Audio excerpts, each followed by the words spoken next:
Sunday morning, Arizona. You're watching 12 News Today in AZ. I'm Emma Jade. Spirit Airlines on the brink of shutting down, but a bailout from the federal government could save the company. What it would mean for you, the taxpayer, and travelers across the United States. Plus, paying with cash instead of card, it could be the better option at Buc-ee's. We're breaking down the new customer policy, why it's putting a big dent in some bank accounts. And later, we are helping you to rediscover Arizona with a look at how One Valley High School is honoring the old trotting park. But first, here's a look at your weather impact forecast for Sunday.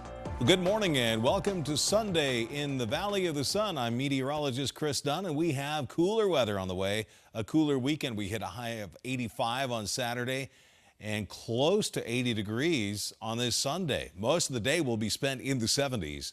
Noontime 75 degrees. And look at the wind. Southwest at 13, west southwest at 14, 15. Occasional gust in that 20 to 25 mile per hour range. And I think we'll briefly hit 80 degrees in Phoenix on this Sunday. Again, most of the day and most areas will probably hang out in the upper 70s. Maricopa 78, Chandler 79, 78 in Glendale and Buc-ee 73 at Cave Creek and Fountain Hills at 75 degrees. Gusty conditions for the mountains today, 32, 33 mile per hour gusts all out of the southwest. And in the valley, there are those gusts in the 20 to 25 mile per hour range during the middle part of the day. 80 today. 83 on Monday, climbing up to 88 on Tuesday. I'll have the expanded view, the 7-day forecast coming up in just a little bit. Spirit Airlines is circling a bailout, and the federal government might be the one to come up with the cash. Yeah, it should be interesting if this deal does go through. President Donald Trump saying he is eyeing a $500 million rescue for the airline that's already gone bankrupt twice. Justin Pizzera, he's live this morning with more on the deal, when it could happen, and why there's actually a lot of concern that taxpayers could get stuck in the middle seat. See what you did there, JP. No. Yeah. Yeah, like that. Well, a lot of people don't like this idea at all because this is actually a pretty big bailout that we're talking about, $500 million. There are some strings attached to it, some pretty thick strings actually, because if this does go through, the government would actually have a 90% stake in the company when they do come out of bankruptcy. And then the federal government would also be able to appoint a person onto the Spirit Airline board if this does go through. So from the president's perspective, though, he's thinking about a few things here. So one of them is jobs. He wants to save the jobs. If Spirit does go under, about 14,000 people would lose their jobs. And that could happen pretty fast if something does not happen. This is what the president had to say about that bailout from the Oval Office. I think we just buy it. We'd be getting it virtually debt-free. They have some good aircraft, some good assets, and when the price of oil goes down, we'll sell it for a profit. I'd love to be able to save those jobs. I'd love to be able to save an airline. I like having a lot of airlines, so it's competitive. So we are looking at Spirit. It's in a bankruptcy. It's in bankruptcy court, and we're looking. If we could get it for the right price, I'd do it. So this bailout is getting a lot of criticism because there's concern that if the government bails out one company, then other companies are just going to be lining up for their bailout, lining up with their hand out. Also, there's a lot of concern because this would be attaching an already struggling company that's already been bankrupt twice directly to the taxpayer. So even if this does happen, Spirit is likely to operate on a pretty scaled down version. So think fewer flights, packed planes, and then a focus on those routes that are going to bring the most money into that airline. Now, Spirit has already had to pull out of Sky Harbor because of their financial situation. And even when they did pull out in January, they had whittled down the number of flights, the number of routes to just 2. Coming out of Phoenix. That is it. So just yesterday, though, talking about a timeline, this could happen pretty fast because an attorney for Spirit Airlines said that they need access to cash, like $240 million by the end of next week in order to keep this airline afloat. But as far as the president goes, there is no hard timeline on when he said that this could happen. But again, that attorney says they need cash by the end of next week. We're live in downtown Phoenix this morning. Justin Pizzera, 12 News Today in AZ. All right, Justin, thank you so much. It's not news that you want to hear. 11 schools set to close this summer with more to follow next year. It's leaving many families searching for answers and a new school. Yeah, this is unfortunately a problem we keep seeing. Yeah. For students with special needs, though, this move can mean disrupted services and also heightened anxiety. As Noel Graf here shows us now, advocates are really stepping to try and ease that transition. Here's the thing, too. For parents and family members of those students, you also have anxiety because you found a school that is going to help them, that you trust, and now that just gets ripped out from under you. Exactly. There are so many different challenges here, and for some Valley families, school closures are more than just an inconvenience. To your point, they are a major disruption, particularly for kids with any developmental disabilities and other different disabilities. Linda Taylor has been through it multiple times. As a former special education director, she helped close schools and move some of the district's most vulnerable students. One year we closed 2 schools, and then right before I left the district and retired, we closed 3 schools in 1 year. Each of those campuses home to specialized programs and families who relied on them. It's human nature to be resistant to change, and especially with parents with special needs students, their level of anxiety is definitely heightened. From safety concerns to longer bus rides, leaving behind routines and trusted staff, the transition can feel overwhelming for everyone. But Taylor says there is reassurance built into the system. They've been in the school where their child is attending, and they know that it's safe. They've watched the safeguards about, my child might be an eloper, a kid who runs and flees the campus. They need to know that those same safety measures will be in place. Now, she's helping families navigate that same uncertainty, joining virtual town halls hosted by Champions for Kids, a coalition of parents, attorneys, and advocates working to guide families through school closures. There's some things that they're just not going to know, but there's a lot of things that they can do ahead of time. Founder Carla Phillips-Kravickas says while every student feels the impact, for those with disabilities, the questions are different. In some cases, there may be little choice in where a child goes next. If they're in a specialized autism program and that program is being picked up and moved to school A, you're going to school A. But there is one critical tool families can lean on. Number one is to make sure that the IEP is up to date. That's your passport, and that's what the new school knows that they have to provide for you. An individualized education program, or IEP, is a legal document, meaning services must follow the student. The leading message in these town halls: prepare now, ask questions, visit new campuses, and most importantly, speak up. Be your child's best advocate. You know your child better than anybody, and make sure that the school that they're going to knows your child. So here's one suggestion. You can make a get-to-know-me sheet so that everyone at the new school can learn your child's name, likes and dislikes, their triggers. Champions for Kids says those virtual town halls, by the way, are going to continue. They also hold monthly webinars, and they're always a helpful guide to make sure that the I's are dotted, the T's are crossed on those IEPs so that you do get all the full services that you need when you switch over. But I love that. Get to know your kids and make it easy. Put it on a sheet, pass it around. I love that. You know, you want your kid to stand out for all the right reasons. Absolutely. Well, like you said in there, I mean, you have to be your kid's biggest advocate, especially when there are circumstances beyond your control that they can't speak up for themselves. And so, gosh, this is so interesting. Thank you, Nohe. Maybe heading to the Buc-ee's. That's going to be coming here in a couple months. Yeah, it's going to be a big draw, set to open up in June. So it's around the corner in Goodyear. But there's a new company policy that could end up costing you a little extra money up front. 12 News journalist Tori King, she's live here in studio to break down this new policy, plus how it's going to affect us customers here in Arizona. Because, Tori, so many people have been waiting for this. They're excited to go out when it opens. So this will be a good heads up. Oh, yeah, no kidding. It's super exciting for everyone involved. And you're right, June 22nd. That's the big day, the official grand opening of Arizona's first Buc-ee's location, of course, over in Goodyear. People are really excited about it, but what they're not so pumped about is the new company policy that they just announced. In a recent announcement, Buc-ee's revealed a pay at the pump policy is going to be rolling out at certain locations. Guess what? We're one of them. According to the company, everyone using a credit card or a debit card will no longer be able to pay for that gas inside the store. Instead, they're going to have to pay at the pump. That new rule has drawn mixed reactions because paying at the pump actually places a hold on money in your account, which would have been avoided if you prepaid at the store. The holds can vary from $75 to more than $200 depending on the type of card that you use. Those holds essentially freeze that money in your account, meaning you won't be able to use it until that hold is cleared, which could take up to 72 hours. Another change to keep in mind, if you're paying with Buc-ee's gift cards, according to AZ Central, you have until April 1st of next year, that's 2027, to use that money on gas. After that, gift cards can only be used to purchase items in-store, including food and merchandise. If you're using cash, though, you can still prepay inside. Buc-ee's has not officially explained why this new policy change is going into place, but experts do say it's likely to help limit the amount of time that a car is parked at a pump and also to cut down on wait times. So keep these new policies in mind if you do decide to fill up at Buc-ee's here in the future.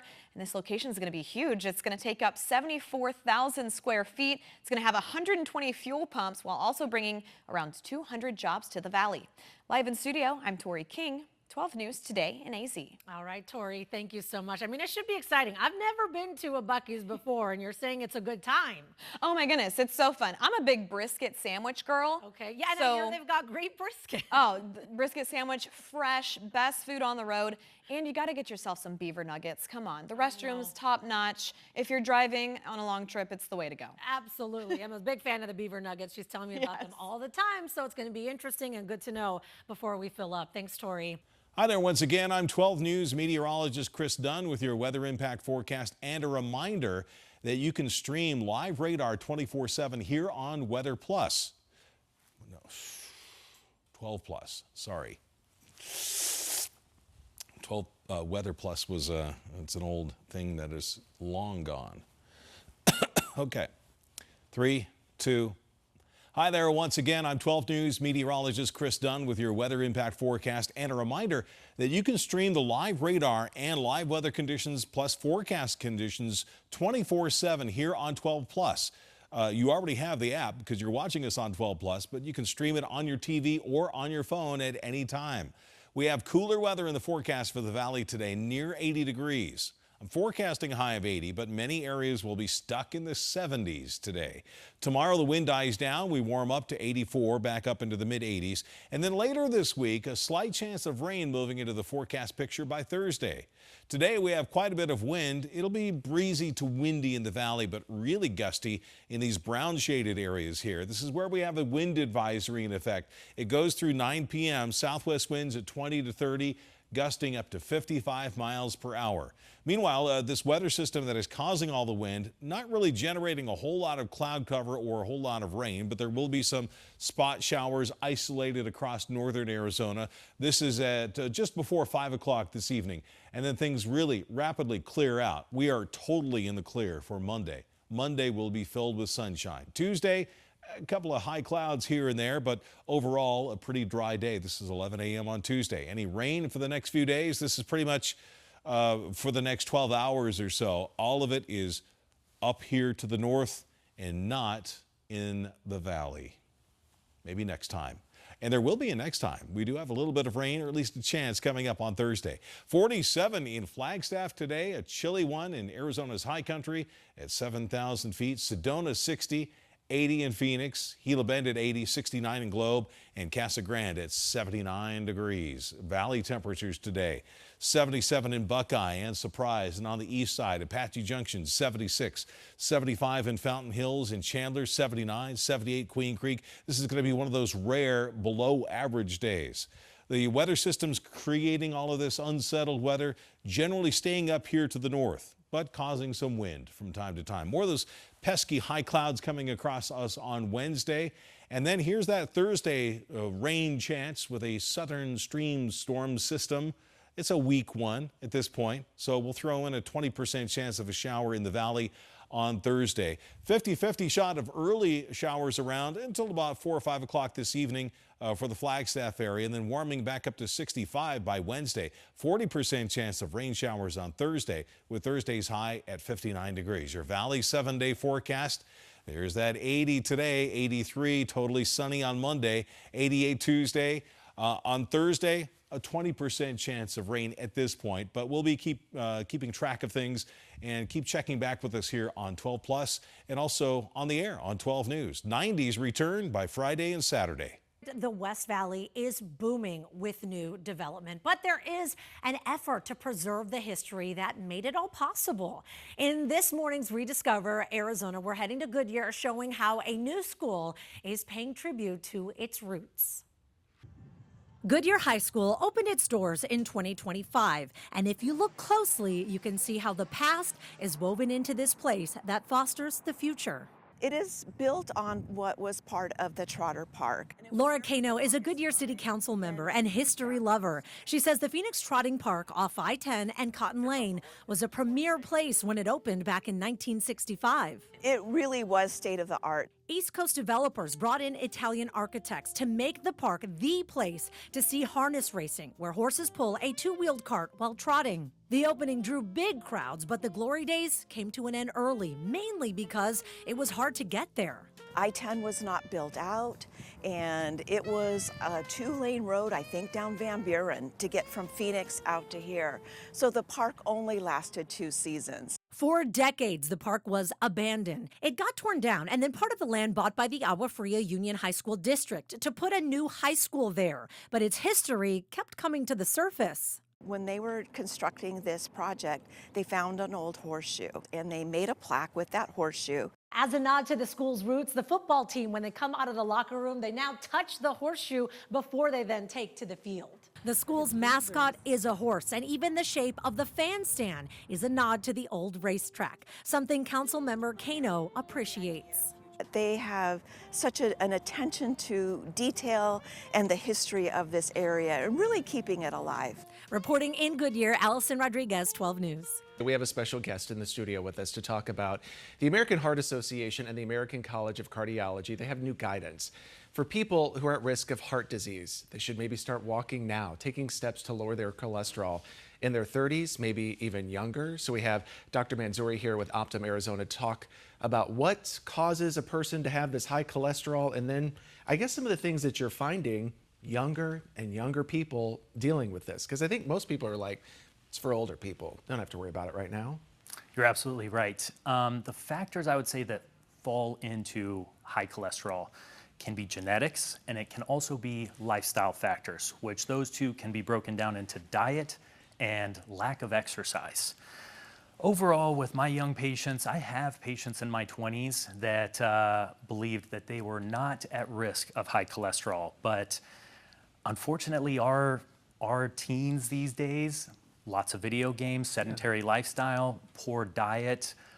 So what you really want to look out for is saturated fats, looking out for those energy drinks, looking out for those diet sodas. Even diet sodas are not good for you. So, I mean, I would imagine just a lot of parents, you know, the kids sitting there playing video games, they've got their Monster drink, their bag of chips, but I mean, they're young and you just think, oh, the metabolism, it's fast. They'll be fine. Not the case. Not the case, yes. I had this exact same patient that came to my office. We ran some labs, high blood pressure, completely uncontrolled cholesterol, had even started developing fatty liver disease as a consequence. And a teenager? Early 20s. Early 20s, Yeah. Wow, that is insane. So then what do you say to the parent or to the young person? They come into the office and they have this already. So what I tell all my patients is talk to your family. Talk to them about family history. Is there a history of heart attack, stroke, other atherosclerotic risks? Talk to them about the medications they're taking. Even people with diabetes, regardless of cholesterol, should be on a cholesterol-lowering medication. People with chronic kidney disease should be on a cholesterol-lowering medication. So with these patients, I tell them, talk to your family first. See if there is a genetic component. Then come see us. We'll run some labs. We'll see where your risk is. There are equations we run to see if you're low, borderline, intermediate, or high risk for atherosclerotic cardiovascular disease. So then, you know, as far as exercise goes, I mean, I know that that's one thing, you know, that's people should do. You necessarily don't have to join CrossFit. It's just something, I guess, simple can help out? Absolutely. Very simple. All we're looking for is some steps per day, increasing your aerobic activity. That could be just a brisk walk per day, maybe 20, 30 minutes a day. If you go on a walk before breakfast with just water in your stomach, no food, your body has no carbs to use for energy. It has to break down fat for energy. It'll speed up your metabolism. It'll wake up your brain from that increased blood flow. It's the best thing you can do for yourself. Oh, that sounds like that's just good for everybody to go out there on an empty stomach. Yes. Empty stomach and just water and go for your walk. Correct. Yes. We call it fasted cardio. Best way to target fat loss. There you go. Doctor, good information. All right. Thank you so much for being here. Good stuff. I'm 12 News meteorologist Chris Dunn with a final look at your weather impact forecast. We hit 90 a couple of days ago, 85 yesterday, only 80 today, with that cooling trend continuing and breezy. Occasionally windy at times. West-southwest winds at 15 miles per hour, 4 o'clock this afternoon. We peak at 80 degrees, but many folks will be stuck in the 70s today. 78 degrees in Gilbert. Here's your Valley 7-day forecast. 83 sunny on Monday, 91 on Wednesday, and a slight chance of a shower coming in on Thursday. Thank you for joining us this Sunday morning. And remember to start your week and every morning with 12 News Today in AZ. We get going at 4:26 and now streaming all the way until 9 a.m. on 12 Plus. Your mornings don't stop. And now neither do we. Welcome to Today in AZ. 12 News Today in AZ keeps going. Expanding to 9 a.m. on the 12 Plus streaming app. More live weather. More live traffic updates. More breaking news. Live from 4:26 a.m. to 9. 12 News Today in AZ, now streaming until 9 a.m. on 12 Plus. Download on your TV and watch for free.